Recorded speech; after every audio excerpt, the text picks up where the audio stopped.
Hello everyone, my name is Adam and welcome back to pliplop, where we find content from all over the internet and deliver it directly to you. Let's get started. Client tried to screw me by locking me out of my own system. I've worked as an independent contractor in the IT field for over 20 years, doing all manner of things from creating simple HTML sites to managing a big hotel's complete IT infrastructure. One of the many clients I had back in the day I was coding big-ish custom websites was a rental company. Now I had heard a lot of warnings about not working with this guy that owned it. He had a reputation that he was sharp as a tack, backstabbing, and conniving. He was a lawyer after all. So I went into the partnership with that in mind. He wanted a new website for his renting gig where people would list their home for rent, renters would sign up and pay a subscription to the site, and he would get the whole lot. Nothing out of the ordinary there.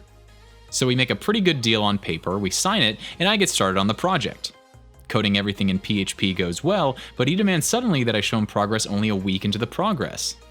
He wants to see the website front now. This is just the tip of the iceberg. I tried explaining to him that the front-end work isn't scheduled to start until after 6 weeks of back-end programming, and that I only had pure code to show right now. The contract we signed clearly states this. He then gets on his high horse and demands that I put everything on hold to do the front end first, design and then program. I, being really young at the time and fairly naive, agreed to this without asking for it to be added to the contract as an addendum and start working on the design now.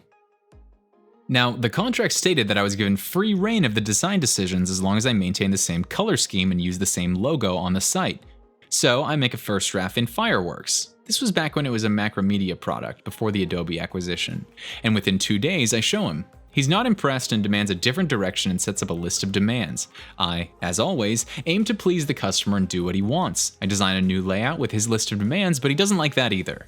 That's how the next 3 months go, a never-ending circle where he's never happy with anything. Now, close to 4 months into the project, he demands to see a working showcase of the back end. I point out that he himself changed the order of how the project was being done and had demanded that I do the front end design first instead of the back end as stated in the contract, which he now turns to me and says, "Yes, the contract we both signed says you'll have a working back end to show me at the end of the month. If you don't honor that, I will have to take my business elsewhere and seek compensation for your lack of professionalism." Okay. I now have 12 days to do a backend for the site, so I get a friend to help me. We work tirelessly through the weekend, and I have a good base to work from in 9 days. Mind you, at this point, he has only paid the security on the contract, about 5% of the total price, and has shielded himself from paying by hiding behind, well, if you can't honor the contract, why should I? Finish XX work, and then I'll pay as per the contract. Remembering now all the warnings I had heard about that guy, I decided to add a special function to the code just to be safe. More on that later. So now it's the end of the month, we have a front-end design he is okay with, a back-end that has been finished to about 85% of what is required according to the contract, and I still have 1 month left to finish everything else. Time for show and tell. Since I was working on this development, I was running it on my own dev server and showed him this in a browser on his computer. I mentioned to him since I only had 512k bits upstream from the server, it might lag a little, but it wouldn't when we put it on the productional server he has his website on at his hosting company. He says that's okay, and the demonstration goes on. As I'm showing him the site, both front-end and back-end, I can see he's immensely happy with it, although he would never say this out loud.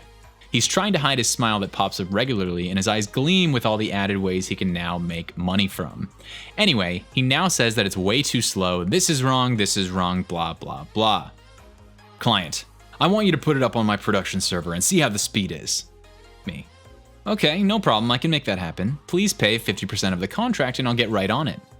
Okay, I wait a few days and then I get an email from him where he includes a forwarded messages from the bank detailing a transaction from him to me with the amount of 50% I asked for. So I push the system into the production server so he can take a look at it under his beta.hisdomain.tld. I then send him an email saying that he can try the system with the supplied credentials. What he doesn't know is that I knew he'd been fishing around for another programmer to do this project. To pick up from a lazy deadbeat who couldn't do anything right.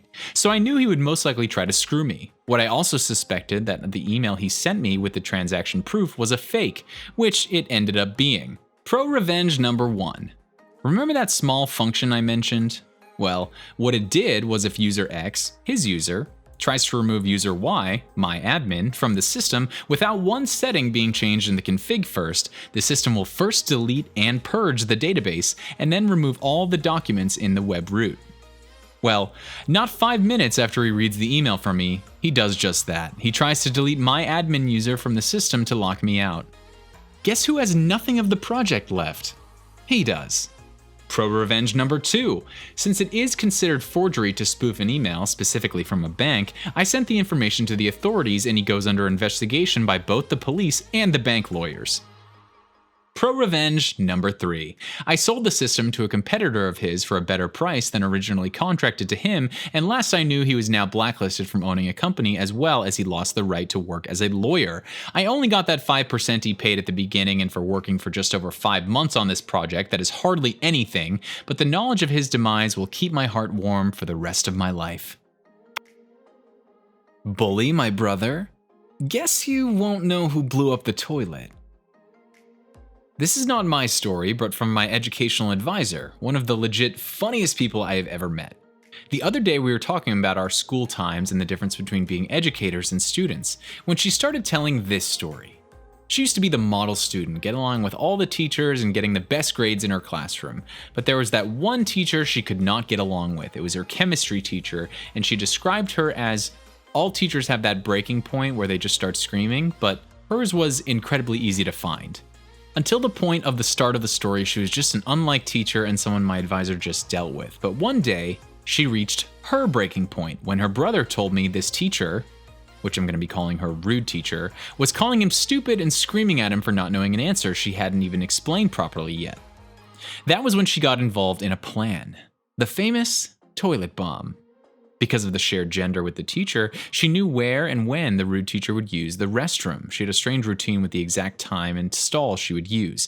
And because she was a model student, she could come and go without being even noticed, since no one would assume she was up to no good. Thing is, the whole class was in on it. Before she got involved with the plan, though, there was a single condition.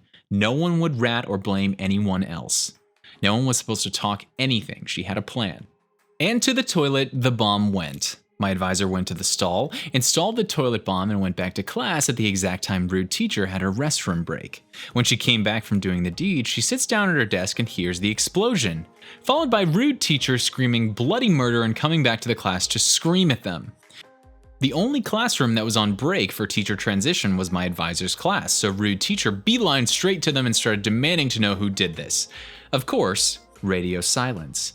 She jumped in anger like a toddler, made all threats she could legally do, and made the biggest tantrum you could imagine while being absolutely soaked in toilet water. Radio silence. The next logical step for a rude teacher was to call the principal that arrived at class with a box filled with pieces of paper.